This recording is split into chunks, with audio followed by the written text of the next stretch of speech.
Nii, korras. Tere, minu nimi on Katri Ristal ja ma räägin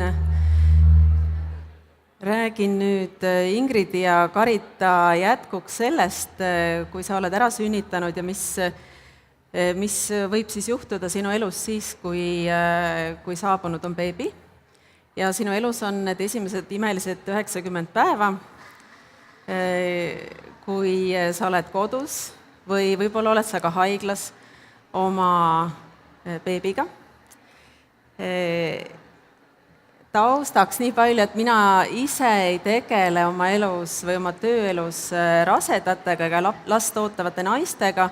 Ma tegelen naistega, kes soovivad last saada ja kellel see on võib-olla takistatud, ja tegelen nende naistega, kes on juba sünnitanud ja kellel on siis pärast sünnitust soov taastada kas oma vaagnapõhjatoonus, kõhutoonus, hormonaalne tasakaal või on kehas toimunud mingid muud muutused, kas on tekkinud allavaje, on seksuaalne tundlikkus väga madalaks läinud, et see on nagu see diapasoon, kus on siis minu selline igapäevane töö ja tegevus.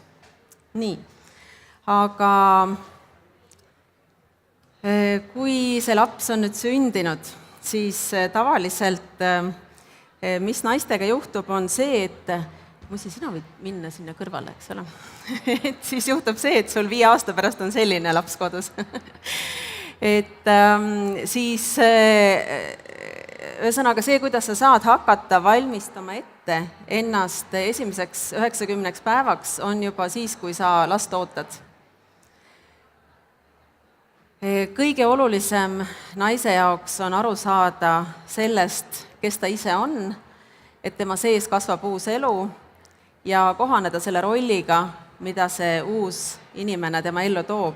Sest tänapäeva tempo on meil kahjuks selline, et ka enne sünnitust ei ole naisel aega võtta tempo maha, jääda koju, valmistuda päris reaalselt selleks üheks hetkeks, on see sünnitus, on see aeg pärast sünnitust, ja seda enam on see keeruline, see aja mahavõtmine pärast seda, kui laps on sündinud, sest siis on su elu täidetud ootamatult paljude ülesannetega, mida sa ennem endale üldse ettegi ei kujutanud. Nii. Aga siis minu poolt paar soovitust, et mida teha siis selleks, et need esimesed 90 päeva ja ka järgmised 90 aastat, mil sa oled ema, kujuneksid sinu jaoks tõeliselt toredaks ja mõnusaks. Ja muuseas ma ütlesin sellele lapsele, et ära tule lavale ja ära sega mind, nii et te nüüd näete, kes te esimest last ootate, et lapsed, isegi need, kes juba 5-aastaselt võiksid olla hääljuhitavad, siis nad sageli ei ole. Nii et siis hinga ja kõik on väga hästi. Nii, aga minu esimene soovitus, mida ma soovitan tegelikult kõikidele naistele sõltumata sellest, kas nad ootavad last või nad on just sünnitanud, on see, et maga. Maga siis, kui magab sinu laps. Ära arva, et siis, kui laps läheb magama, siis pead sina hakkama kõiki asju tegema. Sest see on väga sageli nii, et laps läheb magama, siis ema arvab, et nii, nüüd ma pean pesema ära nõud, ma pean pesema ära lapse mingid asjad, ma pean panema pesu pesema, ma pean toa ära koristama, ma pean 100 asja tegema. Ja siis, kui laps ärkab ülesse, siis oled sa veel rohkem väsinud kui ennem. Ja siis tekibki selline tunne, et see on mingi hämmastav ring, kust ma justkui enam üks hetk välja ei saa. Ja olles olnud ise oma elus paar korda ema, noor ema, siis ma saan öelda ja tõdeda, et selline magama minemine koos lapsega on noorele emale väga suur väljakutse, sest alati on tunne, et kõike muud on vaja teha, jumala pärast mitte iseenda eest hoolitseda.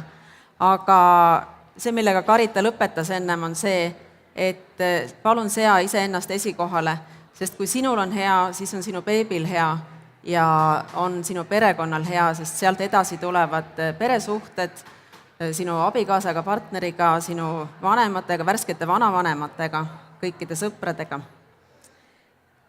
Ja oluline, mida sa võiksid teada, mis magamise ajal sinu ajus toimub, on see, et sinu aju, lisaks sellele, et ta puhkab, sinu aju mõtleb välja ka uued lahendused kõikidele nendele probleemidele, mis sinu ellu on tulnud.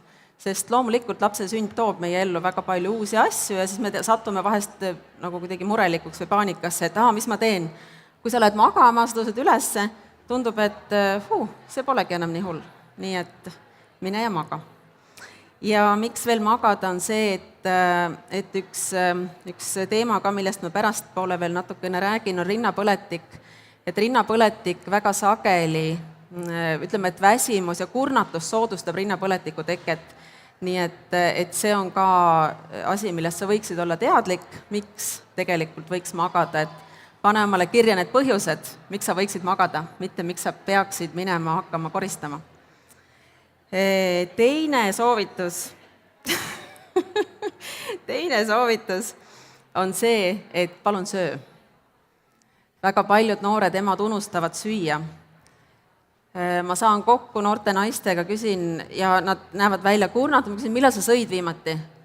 Ma ei tea, võib-olla see oli hommikul, võib-olla see oli eile, võib-olla ma ei mäleta isegi, et sest kogu aeg on vaja tegeleda beebiga, on vaja tegeleda, võib-olla kui on veel vanem laps kodus, sul on kogu aeg vaja hästi paljude inimeste tegevustega muudkui ennast hoida nagu aktiivne ja sa unustad iseennast jälle ära. Mis selle tulemus on see, et sa lihtsalt väsid ära ja kui sa ei söö, siis tegelikult ei aita ka magamine. Nii et juba praegu, kui sa ootad last, palun leia need lihtsad toidud, mida sa saad kas ise valmistada, mis on väga kiired, kerged. Võin öelda, et minu nagu tõeline selline lemmiktoit pärast seda, et ma palusin lihtsalt oma ema, et palun tule ja keeda mulle värske kapsasuppi, sest see oli üks paar kuud ainus toit, mida ma tegelikult tahtsin süüa, oli tatrapuder. Ja ta sai väga kiiresti valmis ja ma lihtsalt kallad sinna selle sooja vee peale ja see kõik juba valmib, eks ole, et leia endale need lahendused, mis on sinu jaoks kiired ja toimivad ja nad toidavad su keha ja nad toidavad emotsiooni ka samas, eks ole, et sa liigud kogu aeg edasi, sest kui sa oled väsinud, sa oled näljane, siis on tegelikult täielik jama majas. Ja kolmas väga oluline punkt on siis see, et palu abi. Kui sulle tundub, et sa enam ei jõua magada, sa ei jõua süüa, sa ei saa päris asjadega hakkama, siis võta kätte ja palu abi. Sest see periood, kui naine vajab abi väikese lapsega, on väga väike. Sa ei vaja abi siis, kui laps on selline 5-aastane, eks ole, 4-5-aastane. Sa ei vaja abi ka siis, kui laps on juba 2-aastane või kui ta kõnnib. Sa vajad abi siis, kui sa alles ise taastud sünnitusest, kui laps on väga väike, võib-olla kui lapsel tekivad on gaasid, on mingid muud probleemid, sul on imetamisega probleeme. Palu sel hetkel abi. Me oleme lihtsalt tänapäev, sa ju tead seda ütlust, et lapse, kuidas seda öeldi, eks ole, et lapse kasvatamiseks läheb vaja tervet küla. Aga tänapäeval on kõik noored emad on üksinda. Nad on üksinda oma korterites, oma majades, igalühel on oma köök, oma pesumasin, oma telekas, oma võib-olla siis ütleme, telefon, millega sa saad, või arvuti, millega sa saad võtta ühendust teiste emadega kusagilt gruppidest, aga et saada reaalselt abi, leia juba praegu inimene, kellele sa saad helistada ja paluda, palun tule appi, palun too mulle süüa, palun tee minu jaoks seda, palun too poest mulle midagi, palun mine lapsega jalutama, palun anna mulle korraks üks hetk. Sest ma ise mäletan, mul on üks hästi tore sõbranna, kes tegi mulle massaaži terve selle aja, kui ma ootasin oma teist poega ja siis ta tuli mulle massaaži tegema ka siis, kui ma olin ära sünnitanud. Ja siis ta vaatas kella ja ütles, et kuule, mul on pool tundi aega, et ma olen sul lapsega ja tee midagi, mida iganes sa tahad. Ja ma läksin täitsa paanikas, mõtlesin, mida ma nüüd teen, mul on pool tundi vaba aega. Ja lõpuks, mida ma tahtsin teha, oli see, et ma tahtsin lihtsalt istuda ja juua teed ja lihtsalt tunda, et ma ei peagi mitte midagi tegema. Et sa leiad omale need väiksed ajaaugud ja sa lubad endale seda rahunemist, et sa ei ole kogu aeg sellises tegevuses, sest ka see, kui sulle tehakse massaaži, siis sa ikkagi alateadlikult mõtled, nii, oot, äkki nüüd laps ärkab üles, mis nüüd saab, eks ole, või jumala pärast, kui ta ärkabki üles, siis on veel eriti jube. Nii et leia omale abi. Nüüd ma võtan paar sellist teemat, mille peale keegi ei taha mõelda sel hetkel, kui ta ootab last ja tegelikult ei taha ta mõelda ka nende teemade peale siis, kui ta juba on lapse saanud. aga need on asjad, mis võivad tulla niimoodi ebamugava üllatusena. Et üks on siis teema, millele ma ennem viitasin, on rinnapõletik. Rinnapõletik on asi, millest on lihtsam hoiduda või parem on temast hoiduda, kui ta pärast temaga tegeleda. Kõige parem soovitus igasugusest traditsioonidest on see, et hoia kodus kapsapea. Sa saad alati panna rinna peale kapsalehe, rinnamassaaž, sellised kammivad liigutused nibu poole, sooja külmavee vannid, et see on see, mis väga hästi võtab põletiku ära ja nagu ma ütlesin, puhka, maga, mine magama ja siis pärast väikest uinakut võib selguda, et piim hakkab jooksma ja see põletik on läinud, sest see pinge, mis on tulnud sinu kehasse, ongi see, mis selle põletiku tekitas. Ja rinnapõletiku jaoks on veel ka ja üldse imetavad emad väga sageli, see asend muutub, ütleme, et sinu selg läheb niimoodi küüru, et sellised sirutavad liigutused, sellised, kui sa kätt liigutad kas taha või lihtsalt jälgid, et su rüht oleks sirge, et sa ei lase ennal küüru minna. Järgmine teema, mis ei ole kõige mugavam, on hemoroidid, mis võivad hakata kimbutama juba raseduse ajal ja mis pärast sünnitust võivad anda endast ka väga valusasti märku. Siinkohal soovitan, hoia palun oma toitumine korras, hoia oma seedimine korras, see on esimene asi. Ja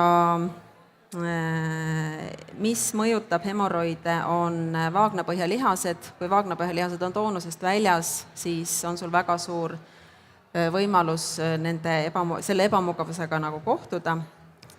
Ja mida sa saad iseenda heaks teha, on kookosõli määrida nendele välja punnitavatele veresoontele ja asendid, mis on, ütleme, kõige lihtsamalt selgitada sulle, kui sa oled käpuli ja siis toetad küünarnukkidele, nii et nii-öelda tagumik jääb püsti, et sa oled justkui sellises tagurpidi asendis, sest ütleme, et kui joogateraapias soovitatakse selliseid pöördasendeid, siis pärast sünnitust kohe ei ole sellised asendid soovitavad.